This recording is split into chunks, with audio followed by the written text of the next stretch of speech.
मित्रों, मैं राहुल लाल। आज हम लोग चर्चा करेंगे उत्तर प्रदेश के एक बेहद चर्चित Lok Sabha seat Ghazipur Lok Sabha seat. Ghazipur Lok Sabha seat के उम्मीदवार की घोषणा समाजवादी पार्टी ने काफ़ी पहले कर दी थी। अफजाल अंसारी को उन्होंने अपना उम्मीदवार बनाया था और काफ़ी उम्मीद की जा रही थी कि भारतीय जनता पार्टी यहाँ पे तगड़ा चुनाव लड़ेगी, तगड़ा प्रत्याशी खोजेगी। लेकिन बीजेपी ने बहुत समय लेने के बाद, बहुत मंथन करने के बाद जब टिकट का वितरण किया तो यहाँ पे पारसनाथ राय को टिकट दिया गया और गाजीपुर में टक्कर हो रही है अफजाल अंसारी बनाम पारसनाथ राय, जो कि भारतीय जनता पार्टी के उम्मीदवार हैं, और अफजाल अंसारी समाजवादी पार्टी के उम्मीदवार हैं। लेकिन मित्रों, अगले 2-3 मिनट में हम लोग समझेंगे कि गाजीपुर का मामला पूरा एक पक्षीय है। वहाँ पे अफजाल अंसारी की स्थिति, जब से भारतीय जनता पार्टी ने टिकट घोषित किया तब से ये, हालांकि टिकट घोषित करने से पहले भी वो स्थिति काफ़ी एकपक्षीय लग रही थी, लेकिन लग रहा था बीजेपी के पास ऐसे कई विकल्प थे कि वो मजबूत ढंग से वहाँ पे चुनाव लड़ सकती थी। लेकिन वो चुनाव उस ढंग से वहाँ पे नहीं हो रहा है और चुनाव होने से पहले ही जो ज़मीनी स्थिति वहाँ पे दिख रही थी कि कम से कम 1-8 लाख वोटों के बढ़त में दिख रहे थे अफजाल अंसारी। तो हम लोग समझेंगे कि आखिर गाजीपुर में ऐसी स्थिति क्या हुई कि बनारस से लगता हुआ लोकसभा सीट है ये। प्रधानमंत्री नरेंद्र मोदी वहाँ से चुनाव लड़ते हैं। हालांकि आप लोग 2019 में भी प्रधानमंत्री नरेंद्र मोदी जी चुनाव लड़ ही रहे थे, लेकिन यहाँ पे बहुजन समाज पार्टी और समाजवादी पार्टी गठबंधन की तरफ से अफजाल अंसारी 2019 में 1,20,000 वोटों से चुनाव जीतने में सफल हो गए थे। यानी मोदी जी के जस्ट बगल की सीट में जब पुलवामा, राष्ट्रवाद, तमाम लहरें देश में चल रही थी, अफजाल अंसारी अपना चुनाव जीत गए थे 1,20,000 वोटों से। इस बार की क्या स्थिति है, कैसे इस बार की उनकी बढ़त की स्थिति और काफ़ी ज़्यादा बढ़ी हुई है, उसे समझते हैं हम लोग। नंबर वन मित्रों, जब वहाँ पे टिकट की घोषणा की गई थी अफजाल अंसारी को लेके, उस समय मुख्तार अंसारी की मौत का मामला सामने में नहीं आया था, यानी उसके पहले ही टिकट दे दिया गया था। लेकिन मुख्तार अंसारी के मौत को लेके, जिसको लेके काफ़ी विवाद, टीका टिप्पणी की स्थिति रही और उनके जनाजे में 4 लाख से ज़्यादा लोग पहुँचे थे। ये चुनाव कहीं ना कहीं और ज़्यादा अफजाल अंसारी की तरफ झुक गया। हालांकि जो लोग गाजीपुर को आप लोग नज़दीक से नहीं जानते हैं, उनके लिए यह समझना बहुत आवश्यक है कि गाजीपुर में मुस्लिम मतदाताओं की संख्या ज़्यादा नहीं है। मित्रों, हम लोग जाति समीकरण का जब भी वर्णन करेंगे तो वहाँ पे ऐसा नहीं कि मुस्लिम कोई बहुत ज़्यादा, जैसे संभल वगैरह या दूसरे अन्य जगहों पे हैं, वो 8 से 10% के आसपास में जो है कि मुस्लिम मतदाताओं की संख्या सिमटी हुई है। इसका मतलब यह है कि जो अफजाल अंसारी की बढ़त है, जो वो 2019 में भी जीते होंगे या फिर इस बार भी जो तमाम लोग मान रहे हैं कि वो आगे बढ़ेंगे, क्योंकि मैं बीच में गाजीपुर गया भी था मित्रों, और जो मैंने ग्राउंड रिपोर्ट्स वहाँ पे ज़मीनी स्तर पे जो मैंने टटोला, वहाँ पे बीजेपी के धूर से धूर समर्थक भी ये मानने के लिए तैयार हैं कि गाजीपुर में भारतीय जनता पार्टी टक्कर में नहीं है। बीजेपी के लोग भी मान रहे हैं। इसके क्या कारण हैं? देखिए, सबसे पहले 2-3 चीज़ें समझ लेते हैं। वहाँ पे समाजवादी पार्टी के प्रत्याशी के रूप में अफजाल अंसारी, बीजेपी की तरफ से पारसनाथ राय। मित्रों, जिस समय पारसनाथ राय के टिकट की घोषणा हुई थी, हालांकि वो जो जम्मू कश्मीर के जो उपराज्यपाल हैं उनके काफ़ी, मनोज सिन्हा जी के काफ़ी करीबी हैं, तो मनोज सिन्हा जी इस सीट पे लड़ते रहे और मनोज सिन्हा यहाँ पे 2014 में, जिसमें मोदी जी की लहर थी, तब मनोज सिन्हा यहाँ से चुनाव जीते थे, लेकिन वो भी एक कम मार्जिन से चुनाव जीत पाए थे। और 2019 में अफजाल अंसारी 1,20,000 वोटों से ये चुनाव जीते थे। इस बार लोगों का मानना है कि वो 1 लाख का वोट तो चुनाव होने से काफ़ी पहले ही वो उतने का बढ़त ले चुके हैं। ये लाइन क्यों कही जा रही है और क्यों धूर से धूर विरोधी लोग भी इसे मानने के लिए तैयार हो रहे हैं? क्यों माना जा रहा है कि चुनाव से पहले ही, बहुत पहले से, अगर उत्तर प्रदेश में समाजवादी पार्टी की सबसे सुरक्षित सीट कोई मानी जा रही थी तो वो गाजीपुर सीट मानी जा रही थी, जबकि मैं बता रहा हूँ कि वहाँ पे मुस्लिम वोटों की संख्या कम है, यानी हिंदू मुस्लिम वाली कोई स्थिति नहीं है वहाँ पे। इन तमाम मामलों पे प्रकाश कुछ देर में क्लियर हो जाएगा। देखिए, जो गाजीपुर है वो काफ़ी एक महत्वपूर्ण जगह है पूर्वांचल का। वीर अब्दुल हमीद की धरती रही है ये, और यहाँ से अलग जो है कि देश को राष्ट्रीय स्तर पे कई सारे महानायक मिलते रहे। लेकिन इसमें चूँकि चुनाव का समय है तो मैं सीधे चुनाव के मामले पे ही आऊँगा मैं यहाँ पे।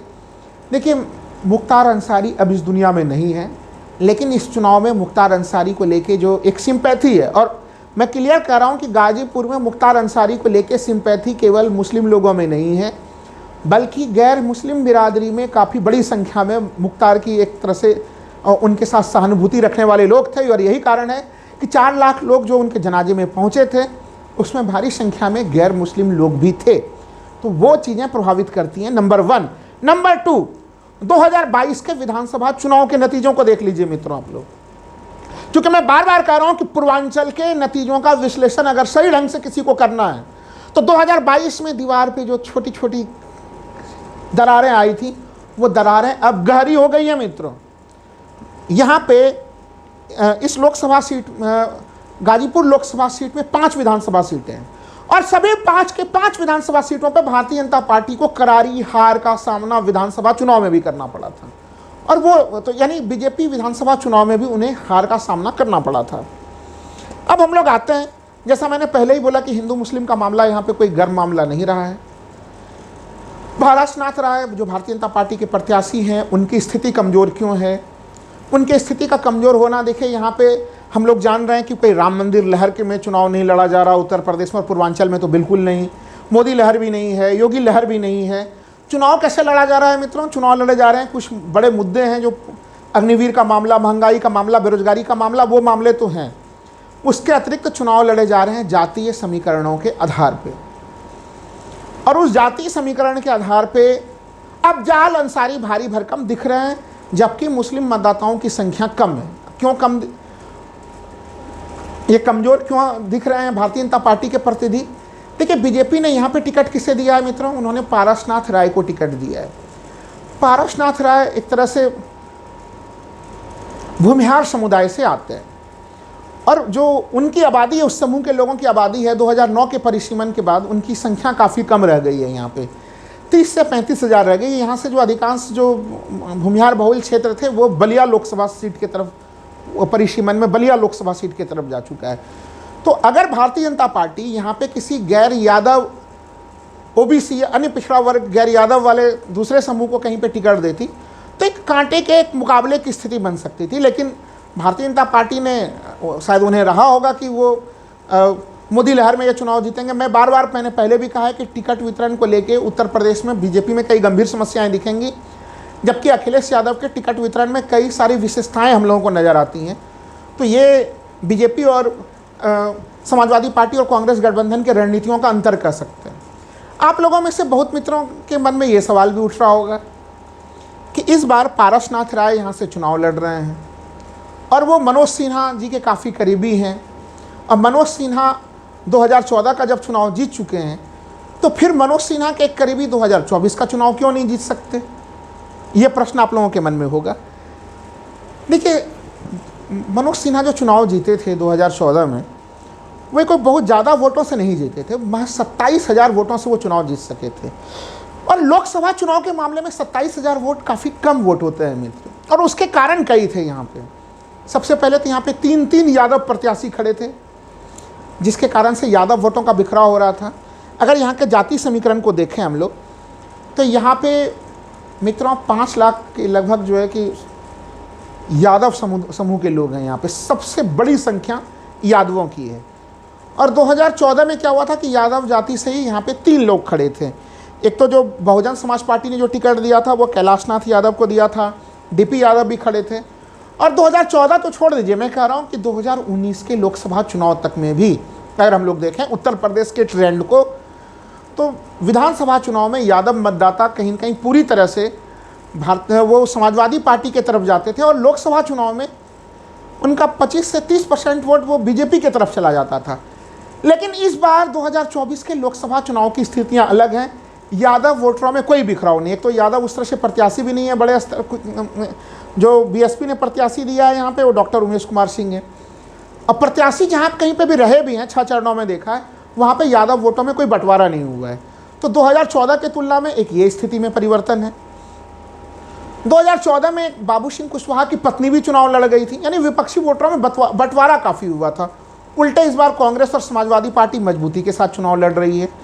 दूसरी चीज़ की देखिए, अगर यादवों के बाद यहाँ पे सबसे बड़ी संख्या कोई है, यहाँ पे संख्या है दलितों की। दलित हैं यहाँ पे 4 लाख। दलित वोटरों की स्थिति काफ़ी एक इंटरेस्टिंग स्थिति है। जो कोर वोटर हैं वो बहुजन समाज पार्टी की तरफ वोट करेंगे वो, लेकिन वहाँ से भी एक बड़ी सेंधमारी करने में समाजवादी पार्टी को सफलता हासिल हुई है। जो बड़े मुद्दे संविधान की सुरक्षा, जाति जनगणना, आरक्षण, ये तमाम मामले जो उठे हैं, उस कारण से वो यहाँ पे समाजवादी पार्टी और कांग्रेस दलित समूह में कहीं न कहीं सेंधमारी करने में सफलता प्राप्त कर रहे हैं और गैर जाटव दलित मतदाताओं में वो सफलता काफ़ी ज़्यादा मिल भी रही है। तो इस वाले सेक्शन में भी इनकी भागीदारी देख सकते हैं। कुशवाहा समूह यहाँ पे 2.5 लाख हैं, बिंद यहाँ पे 1.5 लाख हैं। देखिए, अगर हम लोग देखें, ये सभी लोग परंपरागत तौर पे भारतीय जनता पार्टी के वोटर रहे हैं, जितने भी समूह हैं, लेकिन इन चुनाव में आप देख लीजिए, बिंद उनको भी टिकट दिया है समाजवादी पार्टी ने, कुशवाहा समूह के लोगों को भी टिकट दिया है। तो अलग अलग जो पीडीए का पूरा फॉर्मूला था, तो ओबीसी के अन्य छोटे छोटे समूहों में भी समाजवादी पार्टी की सेंधमारी दिखती है। भारतीय जनता पार्टी यहाँ पे अगर अन्य पिछड़ा वर्ग समूह से किसी को या फिर दलित समूह से किसी को टिकट देती यहाँ पे, तो फिर परिस्थितियाँ बदल सकती थी, लेकिन यहाँ पे वो परिस्थितियाँ बिल्कुल ही नहीं हैं। यही कारण है कि चुनाव से पहले ही यहाँ पे जब 1 लाख का बड़ा सा एक डिफरेंस दिखाई दे रहा है और ये सीट कहीं न कहीं समाजवादी पार्टी के लिए बिल्कुल सुरक्षित दुर्ग के तरफ अगर इसे देखा जाए, इसमें कोई अतिशयोक्तिपूर्ण स्थिति नहीं होगी। देखिए, यहाँ पे चर्चा ये भी चीज़ की चल रही थी कि मनोज सिन्हा, जो कि पूर्व सांसद यहाँ के रहे हैं और 2014 में जीते थे, अभी उपराज्यपाल हैं जम्मू कश्मीर के, प्रधानमंत्री जी के काफ़ी करीबी हैं, मोदी जी और अमित शाह के, उनके बेटे तक के चुनाव लड़ने की यहाँ पे चर्चा चल रही थी, लेकिन उन्हें भी टिकट नहीं दिया गया।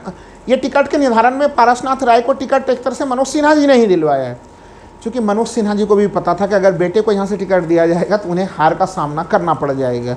तो एक तरह से हार की जिम्मेवारी उनके परिवार की तरफ ना चले जाए, वो जिम्मेवारी पारसनाथ राय जैसे उनके निकटतम सहयोगियों पर ही रह जाए।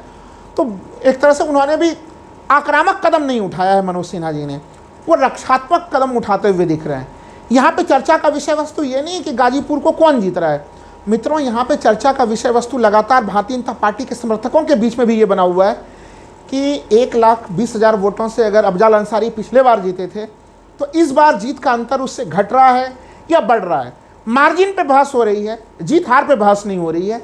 तो गाजीपुर पूर्वांचल के एक ऐसा लोकसभा सीट जहाँ पे भारतीय जनता पार्टी को विधानसभा चुनाव में भी झटका मिला था और लोकसभा चुनाव में भी झटका मिलने की यहाँ पे पूरी संभावना है मित्रों। धन्यवाद।